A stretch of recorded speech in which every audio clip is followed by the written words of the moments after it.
saya Kevin Wiono. Asli Suraja. Posisi di sini sebagai wakil komisaris utama. Komisaris utamanya bukan saya sendiri. Terus berdiri ini 2019 akhir, 2020 baru beroperasi. Ini cabang kedua. Kalau yang di PT yang satunya yang sudah induk istilahnya, PT induknya itu sudah 45 tahun di Penarungan di Banyuning. Ya, holdingnya sana juga. Ini kayak gudang itu ya? Ya, komoditi cengkeh dan kopi. Cengkeh dan kopi. Ekspornya kemana aja sudah? Kalau ekspor sendiri itu kita melalui bendera pihak kedua.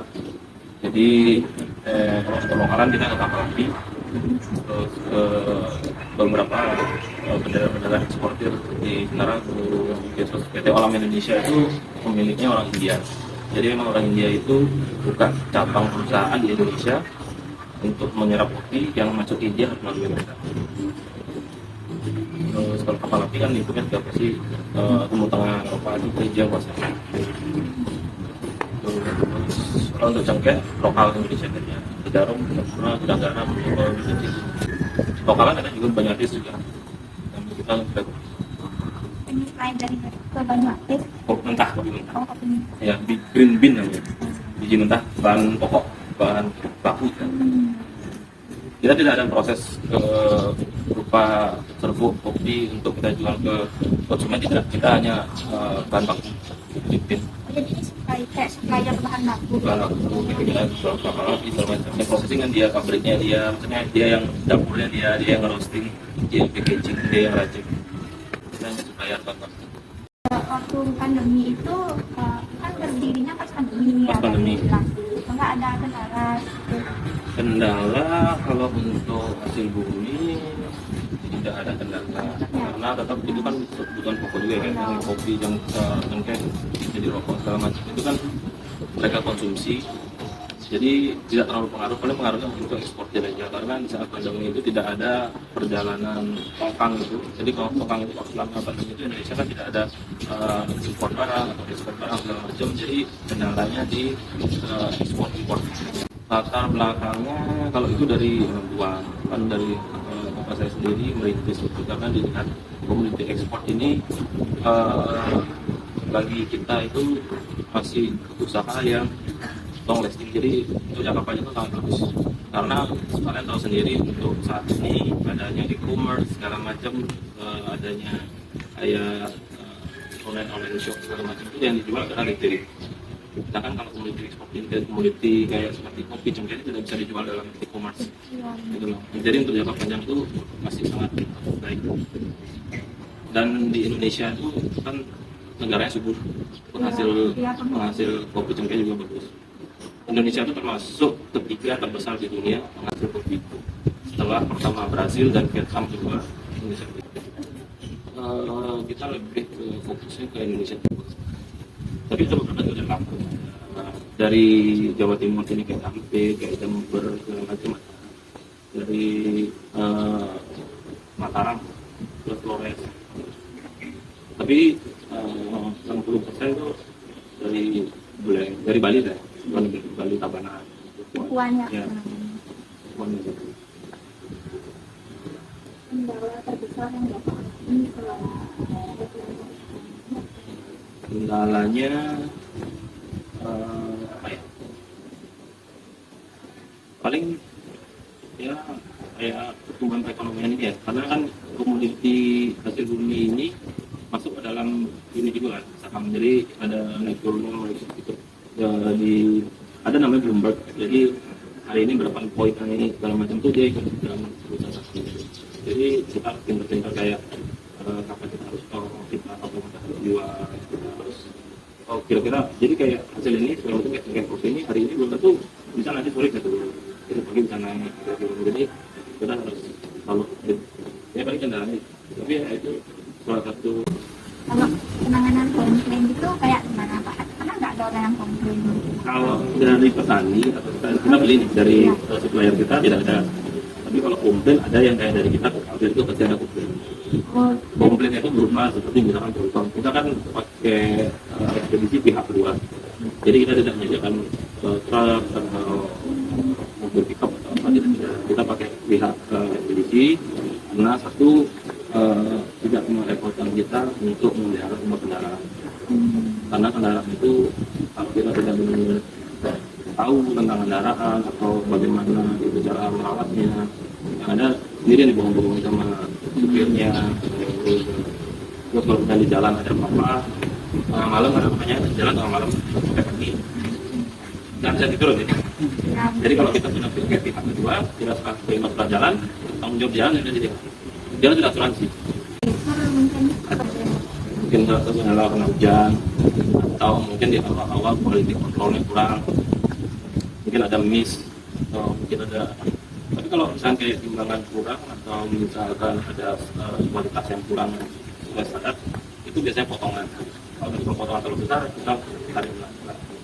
Ini daripada potong terlalu besar. Ini sortir juga. Masih sortir, masih sortir. Di sini mungkin Untuk sortiran pengiriman, ya pasti ada quality control. Cuman namanya pasti ada human error-nya. Iya. Tidak semuanya misalnya dari 200 bag karung yang dikirim mungkin 5 atau 3 yang ada bermasalah. Itu satu buah keuntungan juga, karena istilahnya orang tua sudah 40-45 tahun di bidang ini, jadi relasi sudah ada. Jadi kita tuh bagi generasi penerusnya dikenalkan.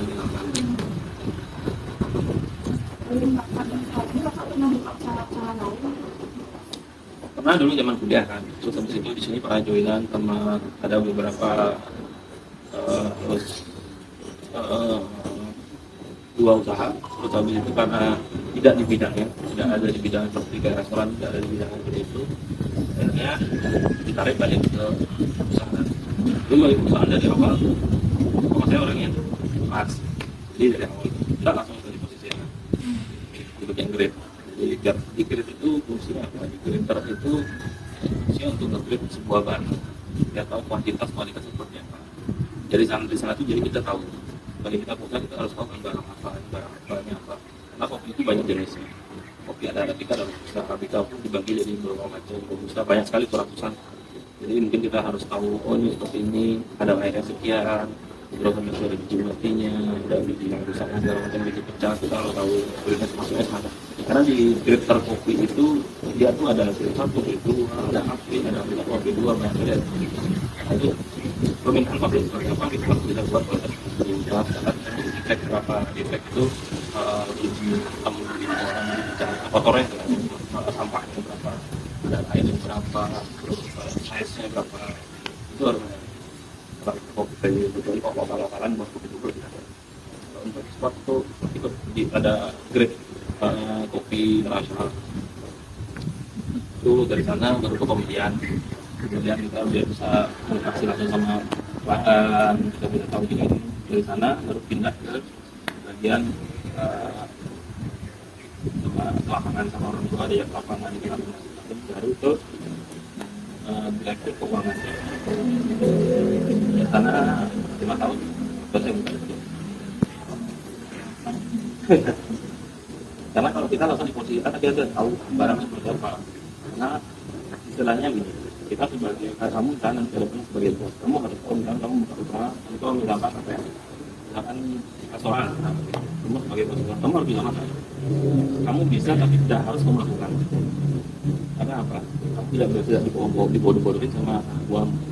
Dan oh ini nggak bisa dipakai nih, sayur apa gitu, atau misalnya bahan baku nggak bisa nih, ada lagi itu masih mungkin masih bisa dipakai tapi kualitasnya berkurang. Mungkin kita bisa diskon, kita harus membuang bahan pokok juga. Sebenarnya dalam artian bisa kontrol, bisa ngatur pengeluaran.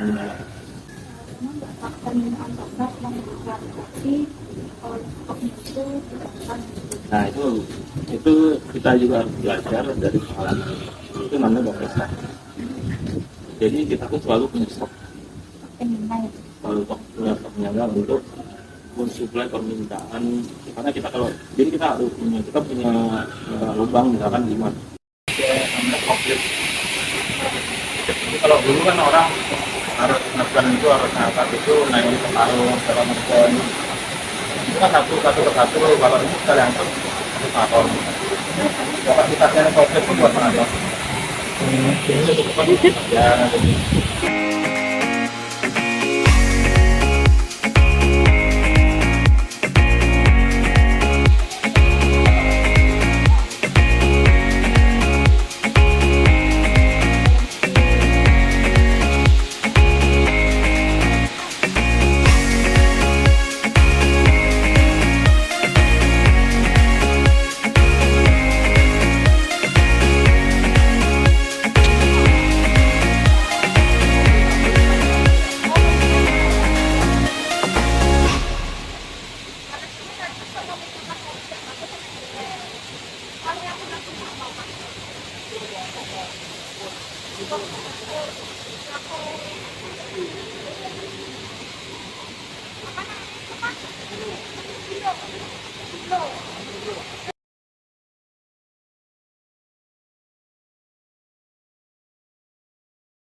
Ada uang ke atas, yang berat turun ke bawah.